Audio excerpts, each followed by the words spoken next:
constante et significative de la condition féminine. La Journée internationale de la femme est un événement symbolique dont la célébration régulière le 8 mars de chaque année à travers le monde entier et durant tout le reste du mois, partout au Sénégal, constitue une illustration parfaite de la détermination et de la constance de la communauté nationale et internationale à œuvrer sans relâche pour la promotion et l'autonomisation de la femme, quelle qu'elle soit et où qu'elle puisse se trouver.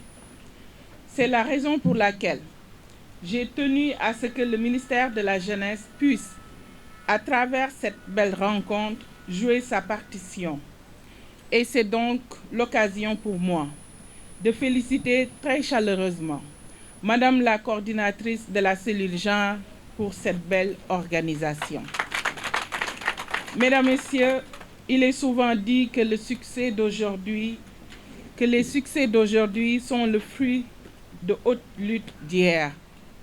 En effet, dans leur longue existence, les femmes se sont vues refuser des droits humains qui les faisaient passer sous les fourches caudines. Manifestement, elles ne jouissaient pas des mêmes prérogatives que leurs congénères hommes. Elles n'avaient pas accès à la scolarité, au travail, à la propriété foncière et ne disposaient point de leur intégrité physique. Toutefois, grâce à une lutte acharnée de braves femmes au fil du temps et avec la complicité d'hommes avant-gardistes, des avancées notables ont été enregistrées. Ces résultats sont le fruit d'une volonté politique stimulée par de fortes initiatives citoyennes, individuelles et collectives. Visiblement, nous ne pouvons pas célébrer la femme sans avoir une pensée profonde pour toutes ces femmes et jeunes filles du Sénégal et du monde entier qui ont perdu la vie dans des conditions atroces et inexplicables. À ces femmes et jeunes filles qui ont été privées de liberté en voulant se protéger et défendre leurs droits. À ces femmes et jeunes victimes d'injustice et de violences de toutes sortes.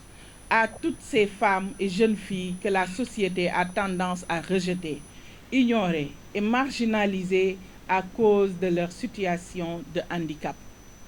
Mesdames, Messieurs, l'édition 2022 de la Journée internationale de la femme, qui porte sur le thème « Égalité aujourd'hui pour un avenir durable », montre clairement l'engagement de toute la communauté internationale à soutenir les questions d'équité et d'égalité de genre.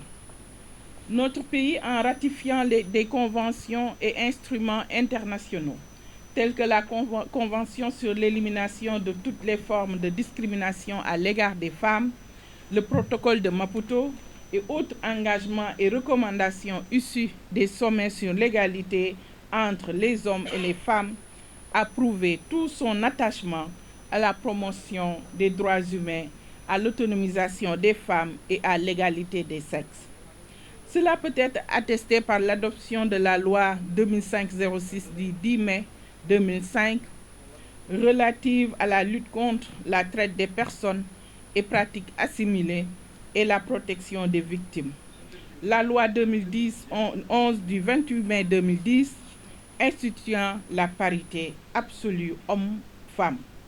La loi 2013-05 du 8 juillet 2013 portant modification de la loi 6110 du 7 mars 1961 déterminant la nationalité sénégalaise et la criminalisation du viol et de la pédophilie, qui constituent autant de combats gagnés dont peuvent être fières les femmes de notre pays. Par ailleurs, dans le cadre de la mise en œuvre du PSE, les politiques liées à l'égalité et à l'équité de genre ont été érigées en principe de gouvernance en vue de favoriser l'avènement d'un Sénégal émergent à travers l'épanouissement des familles, des femmes et des enfants dans le respect des droits humains pour un développement durable. Je ne saurais terminer sans prendre le prétexte de la célébration de cette journée pour reconnaître et saluer le travail immense et inlassable abattu au quotidien par les organisations de jeunesse pour la promotion de l'autonomisation et le leadership des femmes et des jeunes filles. Manifestement, cette journée est également l'occasion pour nous, femmes, de prendre conscience des défis qui restent à relever, ainsi que des opportunités qui nous sont offertes pour nous réaliser. Chacune d'entre nous a son rôle à jouer dans la construction de notre pays pour les générations futures. C'est pourquoi je vous exhorte à continuer sur cette lancée et vous assure de la disponibilité du ministère de la Jeunesse à vous accompagner et à prendre en compte la satisfaction de vos besoins spécifiques dans nos projets et programmes. La fête est déjà belle, mais gardons toujours en ligne de mire nos objectifs pour cette journée afin de mieux cerner la vision de la stratégie nationale pour l'équité et l'égalité du genre, si chère à son Excellence le Président Macky Sall, et qui est de contribuer à faire du Sénégal un pays émergent, avec une société solidaire dans un état de droit sans discrimination, où les femmes et les hommes ont les mêmes chances de participer à son développement et jouissent équitablement des bénéfices de sa croissance. Sur ce, Mesdames, Messieurs, chers invités, chers participants, je clôt mon intervention et vous remercie de votre aimable attention.